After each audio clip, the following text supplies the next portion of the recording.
Attention everybody! As you know, The Dex is a show where we cover trivia and strategy for a different Pokemon each week. I'm Special Agent Alex. And I'm PokeKells, and as you may have already guessed, this week is a little different. We've been receiving reports at Dex HQ about ultra wormholes opening all over the region, and now our instruments are reporting an incursion by none other than the creature with the designation UB1, codename Symbiont. Unfortunately, we can't do much about it from here besides educate you all as to its nature. But unless you're one of the best trainers in the region, we urge you to remain indoors and stay focused on this episode for the next couple minutes or so, because the information you're about to learn could potentially save your life. Whoa, really? How so? I don't know, maybe it won't, but I thought it sounded hardcore. Well, yeah, it does. Right? But yeah, careful out there, agents.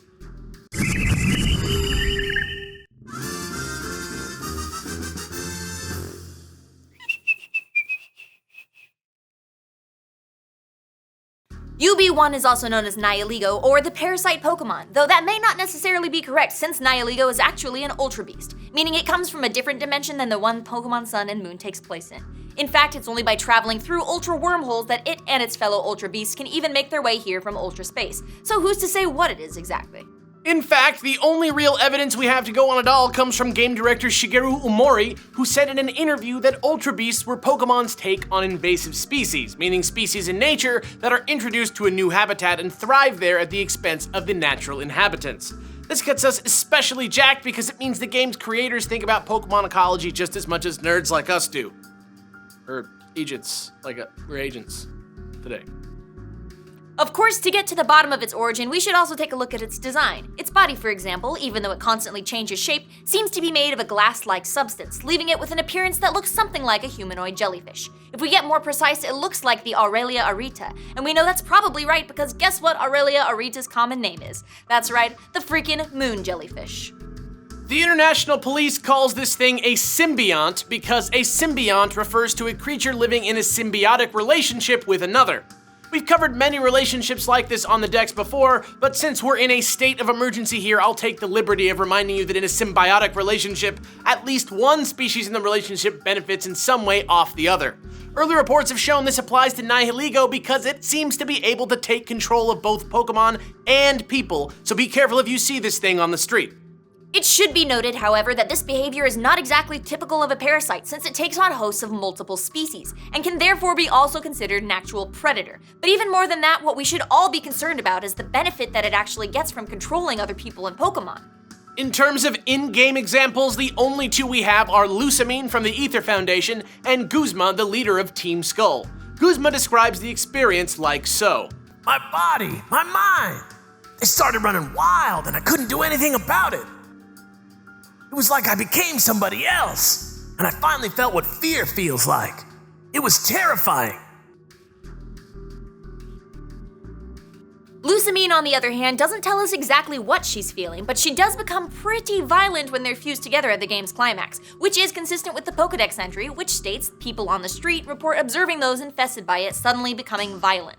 This is dismaying news for sure, but we still don't know why. Why, Nihilego, why? Why would doing something like that ever help you? If anything, it'd probably make things more dangerous for it, right? Maybe so, maybe not. Either way, we're gonna cover it in this week's UB special report, so keep your eyes peeled, agents. That's right, and we're gonna start by taking a look at its name. This week's report, Pokemon Etymology.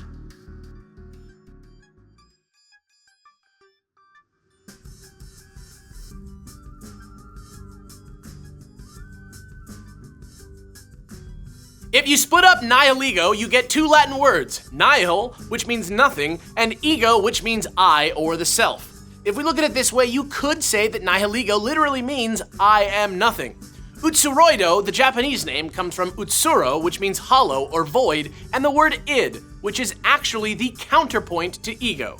So take a look where that leads us. Sigmund Freud, the founder of modern psychoanalysis, posited that human consciousness was actually made up of three parts: the id, the ego, and the superego. The id is the primitive and instinctive one of the bunch and operates on impulse in direct response to instinct. Special agents have directed our attention to the Sun and Moon Ultra Beast webpage, which states, While evidence of something like a survival instinct can be observed in UB1, no one knows whether it has a will of its own or any emotions.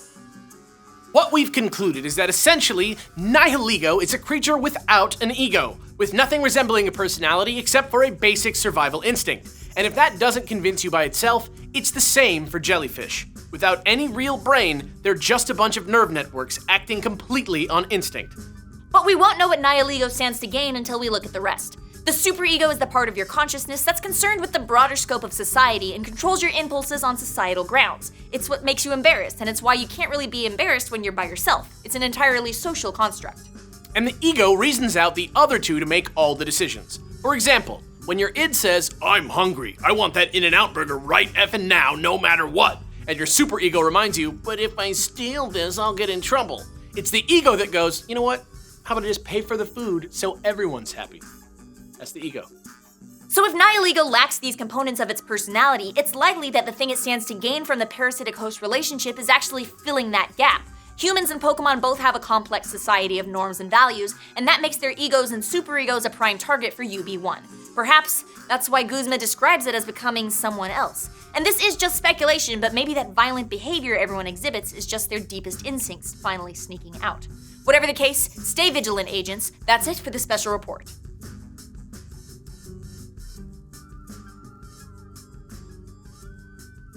Alright, well, that about does it. We may not be able to protect you from UB1, but if you are ever unfortunate enough to come across one, maybe this will give you the insight you need to survive. Good luck, agents. It's because of people like you that we— Wait a second.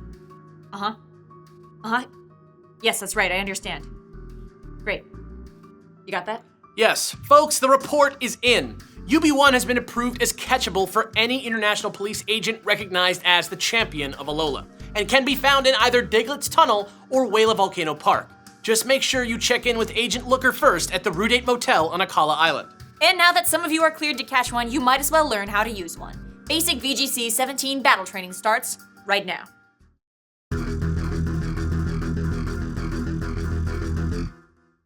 Nihilego is fairly fast when compared to a lot of the big hitters you'll run into out there in the field, and its special attack and special defense stats are some of the best out there. So let's start with the timid nature and EV train it in special attack and speed, with a strategic amount in HP depending on what moves you're worried about surviving. The idea is to hold on to Nihilego until a little later in the game to allow you to strategically pick up a quick KO on an already weakened opponent. This will activate its ability Beast Boost and raise your special attack to world-ending levels. Then just use your awesome Rock Poison typing to play chicken with a bunch of popular Pokemon in the meta. If you want raw stab power, just go with Power Gem and Sludge Wave, and between them, you'll have great coverage and a high chance to cause poison. This threatens all the Tapus and tons of other popular Pokemon you'll see in VGC 17, but if you really want to step inside their minds, couple this with Protect to really keep them guessing, or stall out a Trick Room situation, which usually isn't great for Nihilego anyway. The only other things you need to know are to make sure and run a Life Orb to squeeze out a little extra damage each turn, and to cover a few of your more glaring weaknesses, most notably Garchomp, try Hidden Power Ice. Typically, we're not super into HP Ice because it's complicated to breed onto your Pokemon properly, but hey, when it's the best choice, it's the best choice. This is all we have for Nihilego, Agent. But just between you and us, here's a few other little nuggets of dubious strategy for when it's time to be a hero.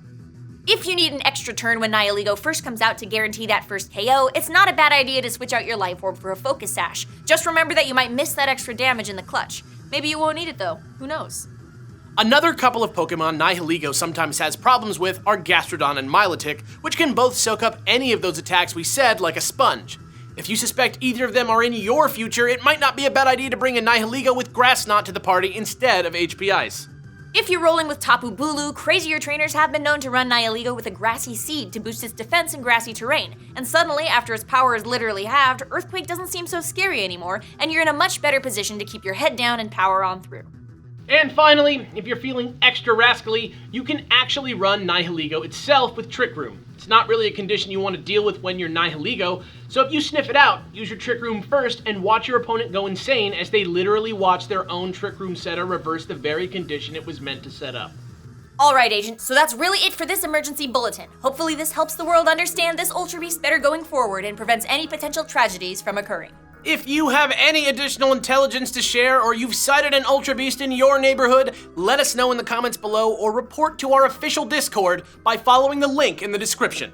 Thanks for taking the time to brief yourself, agents, and thanks as well to our Patreon supporters, who not only make videos like this possible, but also make it possible to even run this channel in the first place. Without you, the International Police would probably be on our tails. Next week, we'll be back with your regularly scheduled programming, and that also means the return of the mini-decks, where basic stage and first stage evolutions finally get their chance to shine. Let us know who you want to learn about in the comments below. I'm Special Agent Alex. And I'm PokeKels. Tune in next week for another safe, comfortable episode of The Decks.